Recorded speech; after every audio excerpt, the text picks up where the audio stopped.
I'm Jeff Lyons, out and about today at Angel Mounds, here with the director of Angel Mounds, Mike Linderman. Mike, what should every tri-stater know, everybody really know, about Angel Mounds? Why is it such a gem here in the tri-state? We're a National Historic Landmark, and it was inhabited between the years 1000 and 1450.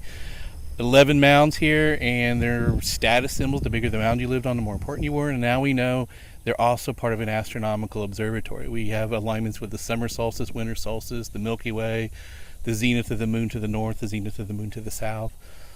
So it's still a working feature out here. And which native tribes lived here in this area at that time? We don't know what they call themselves. We call them the Mississippians at the culture, but they were gone before we showed up.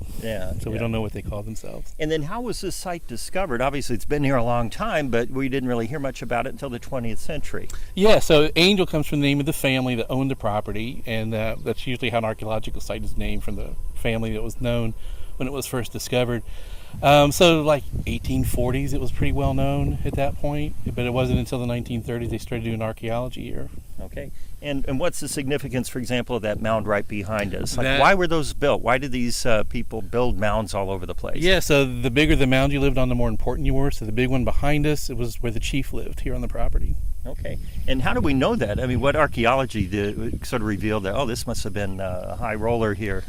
So the Mississippian culture, like Cahokia mounds over near St. Louis, it's all been studied. So they're not burial mounds like most people like to think. Okay, so what typically is in there then? There's a lot of trash. They threw dirt and broken pottery and everything in there to build it up.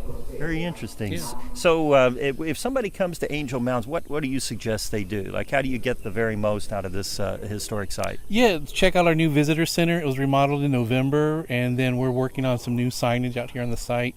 It's a good place to wear kids out. Wear them out, that and pets. Yeah. Right? You can bring a dog on property. You can't bring them out to the mounds, but the rest of the we have 475 acres of like state park property out front. Okay, very good. Thank you, Mike Linderman, You're here welcome. at Angel Mounds in, I guess, Vanderburgh, Ward County, right on the line, right? Yeah. Okay, Yeah. very nice. Out and about at Angel Mounds.